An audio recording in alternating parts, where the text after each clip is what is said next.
여러분 안녕하세요. 홍민희입니다. 자, 여러분들께 정말 핫하고 최신의 건강 정보와 의학 정보들을 전해드리는 시간입니다. 자, 나이가 들면서요. 제일 겁나는 게 뭘까요?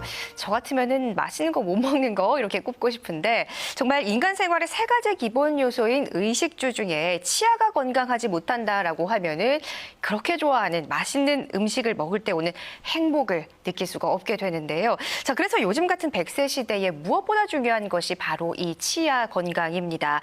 자, 치아가 망가져서 씹지 못한다라고 하면 영양소 섭취가 어려운 것은 물론이고요. 또 말하거나 웃을 때 위축이 돼서 또 우리가 일상생활에 대인관계에 굉장히 또 문제가 발생하기도 합니다. 자, 그래서 임플란트를 하면 어떨까 고민을 하다가도 그럼에도 불구하고 임플란트를 정말 하고 싶어도 못하는 경우가 생길 수도 있습니다. 자, 그래서 오늘 이 시간에는요. 잇몸뼈가 부족해서 또 치아가 하나도 없어서 등 정말 다양한 이유로 하고 싶어도 임플란트가 어렵다라고 판정이 되신 분들께 정말 도움이 되는 정보들 준비를 했습니다. 자, 오늘 도움 말씀 주실 구강학 안면외과 전문의 한민우 원장님과 함께합니다. 안녕하세요. 네, 안녕하세요.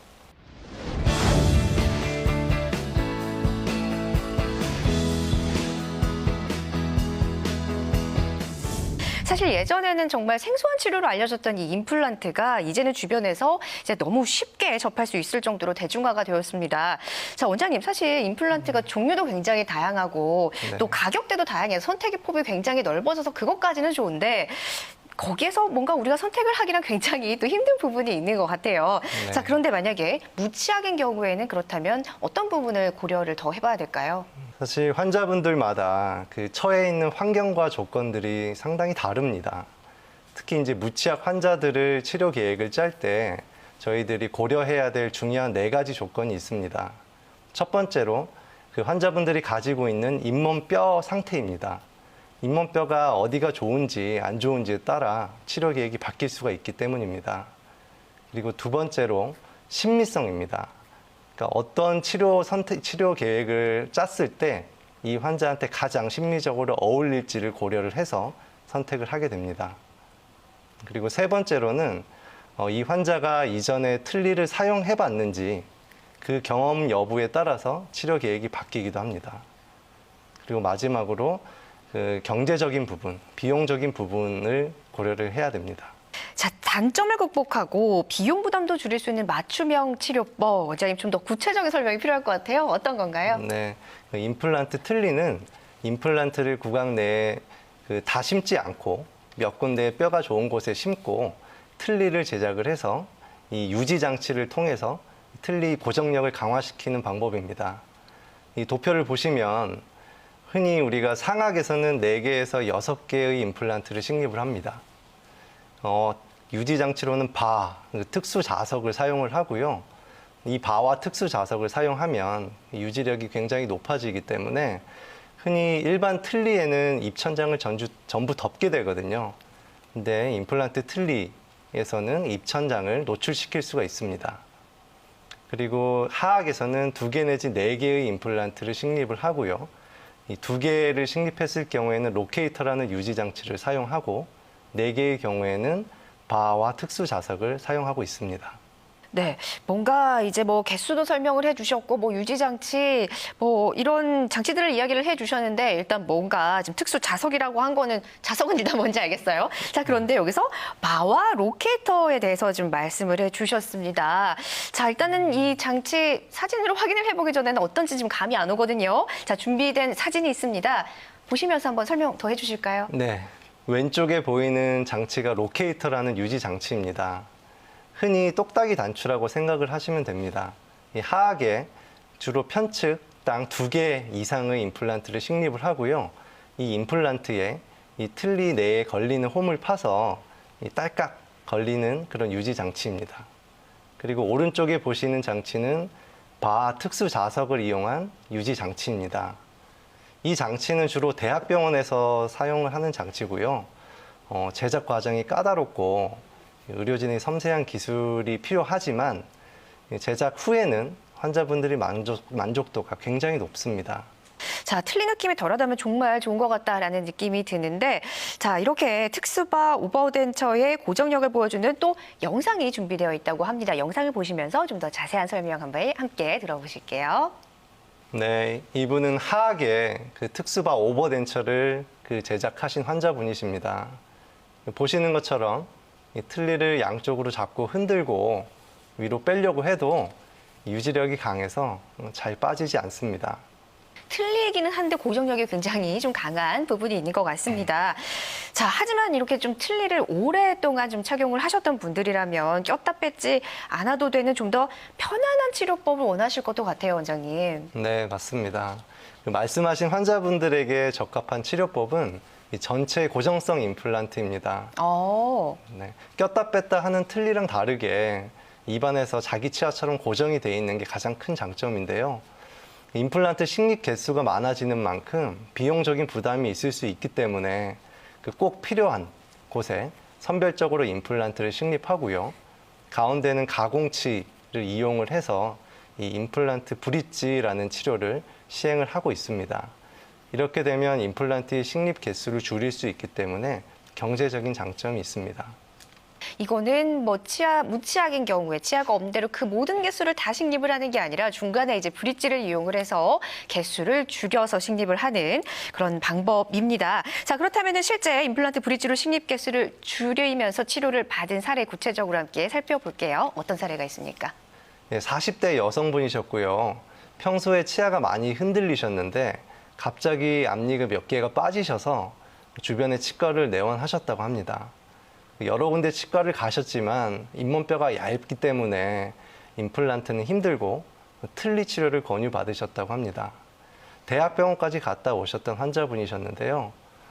이 환자분은 40대의 여성에게 사실 틀니라는 치료는 사실 받아들이기가 사실 힘들거든요. 네. 네, 그래서 뼈 이식을 많이 해서 상하에는 10개, 하하에는 8개의 임플란트를 식립을 했고요. 이 전체 고정성 임플란트 치료로 마무리를 한 사례입니다. 자, 이렇게 사례를 통해서 전체 고정성 임플란트 그리고 임플란트 틀니에 대해서 우리가 알아보고 있는데, 자, 원장님, 이 두 개를 접목한 좀 더 경제적인 치료법이 있다고요? 네, 앞쪽은 임플란트를 치료를 하고요. 네. 뒤쪽 어금니 쪽은 부분 틀니를 사용하는 그런 AFPD라는 치료법이 있습니다. Anterior Fixed Posterior Denture의 약자인데요. 이 치료의 장점은 이 뒤쪽의 부분 틀니를 빼더라도 앞쪽에 자기 치아처럼 임플란트가 고정이 되어 있기 때문에 상당히 심리적입니다. 그리고 나중에 여력이 되시면 이 부분 틀니를 빼시고 네. 뒤에 몇 군데만 임플란트를 심으면 이 전체 고정성 임플란트로 바꿀 수 있다는 그런 장점이 있습니다. AFPD, 왜 이렇게 의학에는 용어들이 어려운지요? 여러분 쉽게 앞에는 임플란트, 뒤에 어금니 부분은 틀니, 이렇게 고정형 틀니 생각을 하시면 될 것 같아요. 자, 그럼 보다 자세한 내용은 사례를 통해서 또 이야기 계속해서 나눠볼게요. 어떤 사례가 있습니까? 이 환자분은 충청남도 서산에서 네. 내원하신 환자분이시고요. 보시면은 치아가 앞니도 빠졌고 아래 어금니도 빠진 상태로 내원을 하셨습니다. 이제 엑스레이 사진을 보시면은 이 상하악 모든 치아들이 상태가 그렇게 썩 좋지 않은 걸 확인하실 수가 있는데요. 이분은 비용적인 부담을 많이 느끼셨습니다. 그래서 상하악에 3개의 임플란트를 식립을 했고요. 앞쪽은 고정을 하고 뒤쪽은 부분 틀니로 하는 그런 AFPD의 치료법을 적용을 해서 치료를 해드린 사례입니다. 아래쪽은 발치가 필요한 경우 그 치아들만 뺐고 3개의 임플란트만 식립을 해서 마무리를 한 사례입니다. 사례자분의 경우에는 치료를 위해서 내원을 하시기까지 굉장히 시간도 소요되고, 그래서 좀 내원 횟수에서도 좀 만약에 너무 많이 내원을 하게 되면 부담을 느끼셨을 것 같은데, 이를 좀 줄여주는 기법이 있다고요, 또? 네, 맞습니다. 가능한 한 내원 횟수를 줄이는 기법이 필요했습니다. 네. TMG 기법은 발치를 한 날 임플란트를 식립을 하고 뼈 이식 그리고 이 지대주까지 한 번에 연결을 해서 그 내원 횟수를 최소화하는 방법입니다. 네. 자, 어떻게 해서 내원 횟수를 최소화했었는지 방금 방법을 말씀드렸는데요. 좀 더 자세한 내용 이해를 위해서 영상이 또 준비되어 있습니다. 함께 보실게요. 저희들이 일반적인 뼈 이식 임플란트는 이 발치한 부위가 안정화될 때까지 3개월을 기다린 후에 다시 잇몸을 절개하고 임플란트를 식립을 하는 1차 수술, 그리고 뼈 이식을 대부분 같이 시행을 합니다. 7개월 정도의 기간이 소요가 되고요. 네. 환자분의 내원 횟수도 4번에서 5번 정도는 최소 내원을 하셔야 됩니다. 네. 하지만 이 TMG 기법을 사용하면 처음에 발치부터 임플란트 식립, 그리고 뼈 이식과 2차 수술까지 한 번에 진행이 되기 때문에 그 내원 횟수를 2번에서 3번 정도로 줄일 수가 있고요. 전체 치료 기간도 3개월 정도로 단축시킬 수가 있습니다. 네. 그리고 이뿐만 아니라 통증과 부기를 또 줄이기 위해서 꾸준히 연구하고 또 치료법에 적용하고 있다고 들었는데 제가 좀 의학 프로를 이렇게 계속 하다 보니까 여기저기서 또 듣는 게 많습니다, 원장님.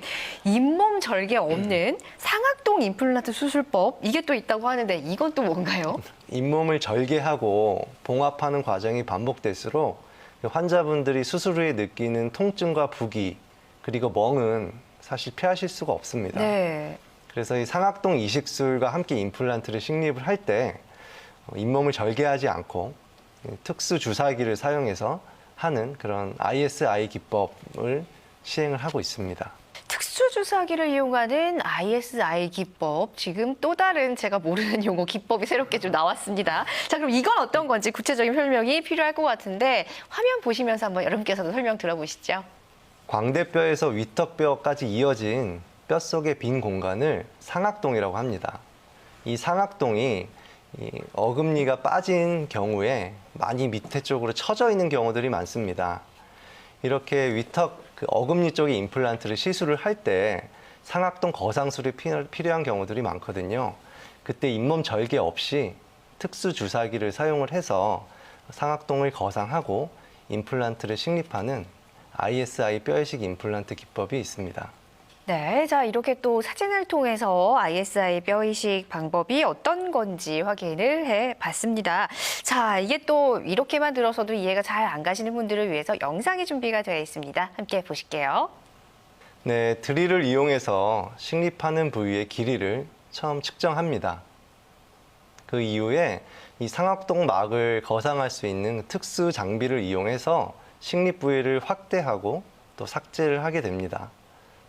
이 특수 장비는 실제 우리가 싱싱한 날계란으로 실험을 해보면 겉에 딱딱한 부분은 깨뜨리지만 안에 얇은 막은 찢어지지 않을 정도로 상당히 정교하고 안전한 장비입니다. 이 장비를 이용해서 해당 부위를 삭제를 하고 인공뼈 주사기를 사용해서 상악동 이식을 하고요.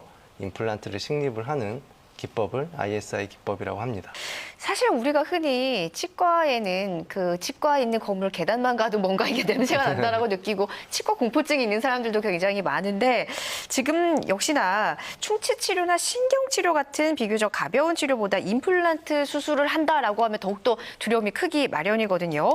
자, 원장님, 임플란트 수술이 무서운 분들을 위해서도 또 연구가 됐다고요.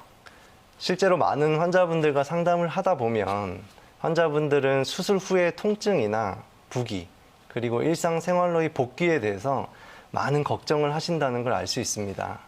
그래서 이러한 점들을 덜어드리기 위해서 많은 연구들을 하고 있습니다. 자, 그리고 또 사회생활을 하거나 말을 많이 하는 그런 직업을 가지신 분들 같은 경우에는 임플란트 수술 후에 집에서 충분히 뭔가 쉴 수가 없다라고 하면은 또 치아를 발치하고 나면 한동안 치아 없는 것도 굉장히 부담스러울 것 같아요. 네. 이런 분들 당장 정말 일을 쉴 수 없다 하시는 분들을 위한 방법은 있을까요? 네, 사실 치아가 없으면 환자분들이 식사를 못하는 것보다 그 외적인 것 때문에 걱정을 사실 많이 합니다. 네. 그래서 최근에는 발치 후에 임플란트를 바로 식립하고요. 이제 그 자리에서 지대줄을 연결하고 임시 치아까지 바로 만들어 드릴 수가 있습니다. 네, 자 당일에 바로 또 임시치아가 장착이 될 수 있는 가능성이 있으니까 이러한 불편은 좀 많이 줄어들 것 같습니다. 그렇다라고 하면 실제로 어떤 사례가 있는지 사례를 보시면서 계속해서 이야기 나눠보겠습니다. 네, 50대 남성이시고요. 개인 사업을 운영하시는 환자분이셨기 때문에 가급적 발치하고 임플란트를 시술한 당일에 임시치아를 끼워달라고 부탁을 하셨습니다. 오른쪽 아래에 보시는 사진을 보시면 당일에 임플란트 치료 후에 임시치아를 바로 끼워드린 사진입니다. 자, 그리고 말씀이 나와서 여쭤보는 건데 임플란트는 사실 반영구적이라고 하잖아요. 한 번 임플란트를 식립했다라고 해서 이거는 평생 쓸 수 있는 거는 아니다라는 이야기인데 그렇다고 하면 기왕이면 좀 한 번 하면 오래 쓰면 네. 좋잖아요. 자, 네. 임플란트 잘 관리해서 수명을 늘릴 수 있는 방법이 있나요? 여기에 대한 설명을 드리기 위해서 임플란트 구조에 대해서 먼저 말씀을 드리겠습니다. 임플란트는 자연치아의 뿌리에 해당하는 픽스처라는 부분이 있고요. 머리에 해당하는 크라운이 있습니다. 그리고 픽스처와 크라운을 연결하는 우리가 지대주라고 하는데요. 어뷰트먼트라고 불립니다. 이렇게 세 부분으로 이루어져 있고요. 픽스처는 너무 깊게 심게 되면 신경 손상의 위험이 있고 또 너무 얕게 심으면 탈락의 위험이 있습니다. 이 말은 sul자가 좋은 임플란트를 적절한 두께와 길이 임플란트를 선택해서 잘 심으면 픽스처는 크게 문제될 것이 없습니다. 어뷰트먼트는 그 환자분들마다 잇몸의 라인이 다르기 때문에 요즘에는 환자 맞춤형 어뷰트먼트로 제작을 해드리고 있습니다. 이렇게 환자 맞춤형 어뷰트먼트를 사용하면 임플란트 주위염을 방지할 수 있어서 임플란트를 오래 쓰실 수가 있습니다. 그리고 크라운의 경우에는 과거에 도자기식으로 만들었던 크라운의 경우에는 많이 깨져서 오셨습니다. 근데 요즘에는 이 지르코니아라는 보철모를 사용을 하는데요. 내구성이나 생체 적합성 등 모든 점에서 우수하기 때문에 오래 사용하실 수가 있습니다. 자, 그리고 주위염의 노출이란 단어도 한번 쓰셨는데 임플란트가 주위염 이외에도 또 다양한 부작용이 있을 수도 있다라고 좀 들었습니다. 자, 한국소비자원에서 조사한 자료가 또 저희가 좀 준비를 해봤는데 구체적으로 화면을 보시면서 원장님께서 설명해 주실까요? 네. 2014년도에서 16년도에 한국소비자원에서 조사한 결과입니다. 37.5%에서 보철물 문제에 대한 부작용을 호소를 하셨고요. 21.6%에서는 픽스처 문제, 그리고 18.2%에서는 임플란트 주위염에 대한 부작용을 말씀을 해주셨고 그 외에 기타로 22.7%에서 신경 손상이라든지 감염에 대한 그 부작용을 말씀을 하셨습니다. 환자분들이 임플란트를 시술하기 전에 시술하실 의사 선생님한테 현재의 뼈 상태가 어떤지 CT를 통해서 정확한 설명을 들으시고 의료기관을 선택하시는 것이 이런 부작용을 줄일 수 있습니다. 네, 자, 부작용을 줄이는 방법도 이야기를 해주셨는데 이러한 부작용 사례들로 인해서 또 임플란트를 했다가 잘못돼서 재수술을 하신 분들도 많이 계세요. 사례를 보시면서 계속 한번 이에 대한 이야기 나눠보겠습니다. 네, 50대 여성분이시고요.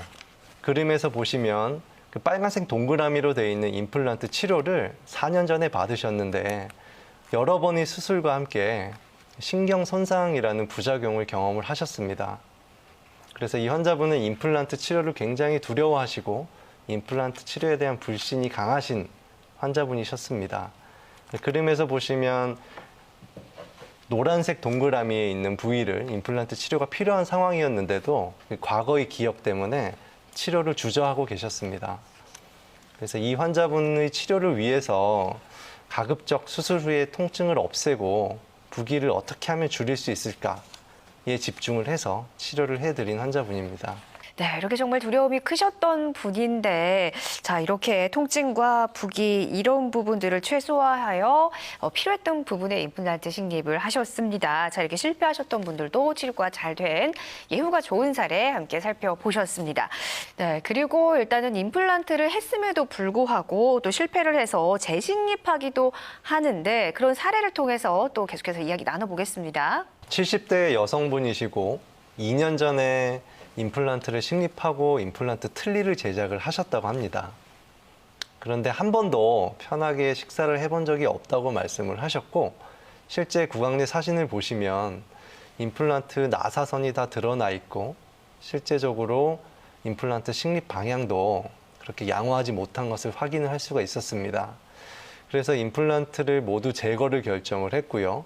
이 상하게는 6개의 임플란트를 심고 특수 바 오버덴처로 완료를 했고요. 하악에는 연령을 고려해서 6개의 임플란트를 심었고 뒤에 치아까지 모든 치아를 회복해드린 사례입니다. 네, 임플란트 치료를 좀 받았다라고 해서 거기서 끝이 아닌 것 같습니다. 꾸준히 또 관리를 해야 오래 사용할 수 있는 건데 임플란트를 식립한 지 10년이나 지났는데도 불구하고 여전히 또 잘 사용하고 계시는 분이 또 있죠. 네, 처음 내원하셨을 때는 40대이셨던 환자분이셨는데 지금은 50대가 되셔서 정기 검진을 받으러 치과에 내원하고 계십니다. 사진을 보시면 수술 전에 엑스레이 사진이 왼쪽 위에 보이는데요. 빨간색으로 보이는 것이 치조골 라인입니다.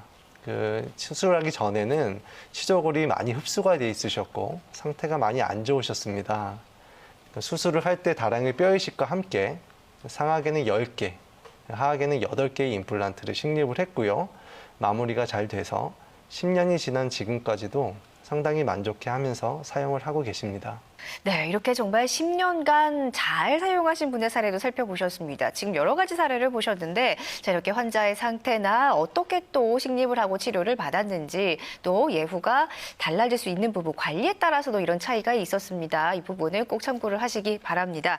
자, 그렇다라고 하니까 시술도 중요하지만 시술 후 관리도 굉장히 중요하다라는 걸 다시 한번 깨닫게 되는데 자, 원장님, 시술 후에는 그러면은 어떤 점에 주의를 해보면 좋을까요? 네, 임플란트가 우리 몸에 일단 잘 자리 잡고 나면 자연 치아와 똑같다고 생각하시면 됩니다. 자연 치아도 관리가 소홀하게 되면 흔들리고 빠질 수 있거든요. 임플란트도 마찬가지입니다. 임플란트 주위에 치태 조절이 잘 되지 않거나 관리를 소홀하게 되면 임플란트 주위염 때문에 최악의 상황에는 임플란트가 빠지는 경우도 발생합니다. 따라서 최종 보철물이 완성이 됐다고 하더라도 정기적으로 치과에 내원하셔서 체크를 받으시는 것이 중요합니다. 그리고 흡연, 음주는 임플란트의 수명을 현격하게 떨어뜨리기 때문에 임플란트 치료를 많이 받으신 환자분들은 금연하시고 금주하셔야 됩니다. 네, 임플란트 시술도 중요하지만 그 후에 어떻게 관리를 해야 하는지 설명을 해 주셨습니다. 자, 그럼 원장님 마지막으로 아직도 임플란트를 망설이는 분들을 위해서 한 말씀 부탁드릴게요. 세상 일은 마음먹기에 달려있다고들 하죠. 그러니까 사실 치과 치료는 마음먹기가 쉽지 않은 것 같습니다. 환자분들이 걱정을 하는 수술 후의 통증이나 부기들도 많이 줄일 수 있는 방법들이 있기 때문에 지금도 두려워하시거나 주저하시는 환자분들이 계시다면 치과를 내원하셔서 환자분들과 그 의사분들과 상의를 해서 가장 최선의 치료법을 결정을 하시고 치료를 잘 받으신다면 지금보다 훨씬 높은 질의 삶을 누리실 수가 있습니다. 네, 원장님께서 이렇게 도움이 되는 중요한 말씀 해주셨습니다. 자, 이렇게 오늘 이 시간에는 구강학 안면외과 전문의 한민호 원장님과 함께 잇몸뼈 부족해도 임플란트 가능하다라는 주제로 자세한 이야기 나눠봤습니다. 원장님, 도움 말씀 고맙습니다. 네, 감사합니다. 자, 일단 치아는 정말 오복 중에 하나죠. 건강한 치아는 그만큼 중요하다라는 말인데요. 자, 제가 보기에는 외모나 표정을 정말 자신감 있게 만들어주는 게 가지런하고 건강한 치아가 아닐까 싶습니다. 또 건강한 치아를 위한 정보, 저희는 이번 시간뿐만이 아니라 다음 시간에도 가지고 찾아뵐 것을 약속드리면서 오늘은 여기서 인사드리겠습니다. 시청해주신 여러분 고맙습니다.